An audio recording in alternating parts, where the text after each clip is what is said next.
the erosion of freedom, censorship, and the digital Gulag. A critical aspect of the argument that the United States is transforming into a techno-feudalist kingdom lies in the spread of censorship, particularly by media outlets and internet-based organizations.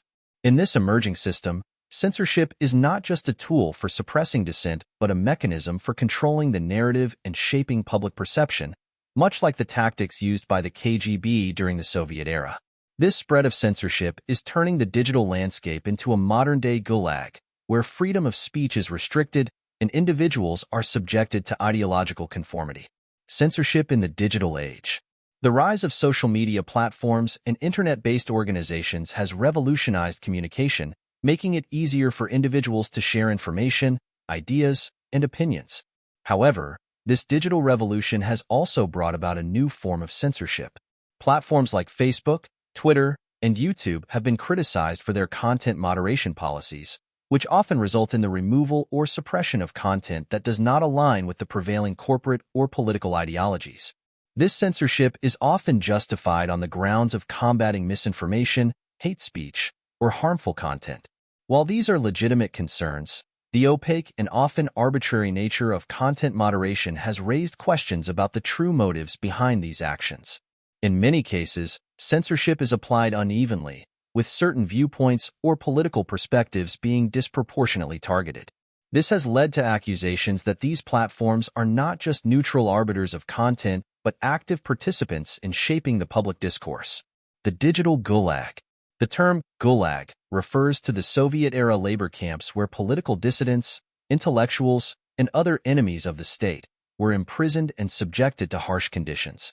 The Gulag was not just a physical place but a symbol of the totalitarian state's control over the minds and bodies of its citizens.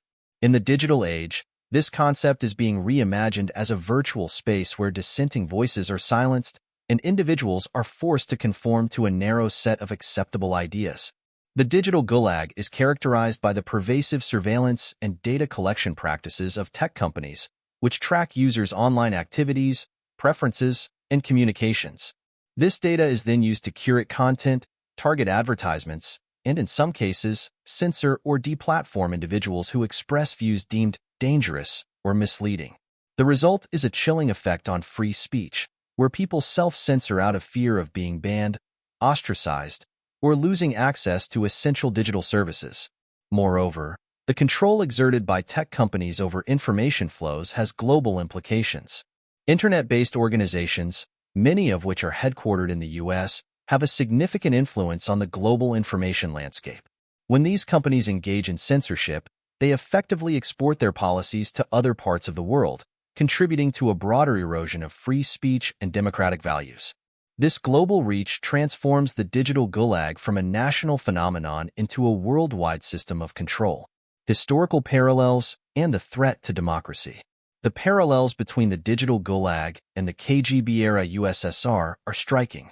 In both cases, a powerful elite, whether state actors or tech moguls, wields control over information and communication, stifling dissent and shaping public perception.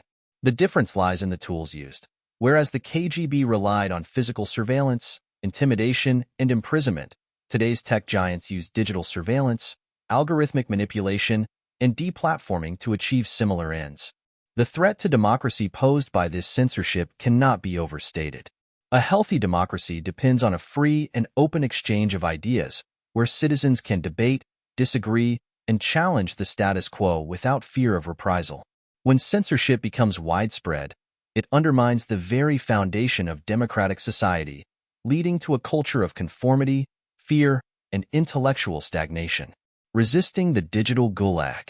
To resist the encroachment of the digital Gulag, it is essential to advocate for greater transparency and accountability in content moderation practices. This includes demanding clear guidelines for what constitutes harmful content, as well as mechanisms for appealing censorship decisions.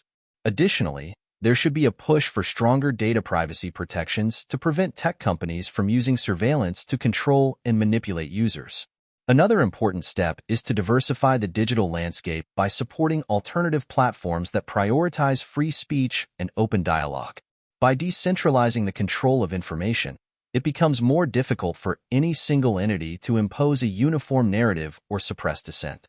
In conclusion, the spread of censorship by media and internet-based organizations is a serious threat to the ideals of freedom and democracy. The digital gulag that is emerging in the US and around the world mirrors the repressive tactics of the KGB era, but with the added dangers of global reach and technological sophistication. To preserve the principles of liberty and individual rights, it is crucial to recognize and challenge these trends before they become entrenched in the fabric of society.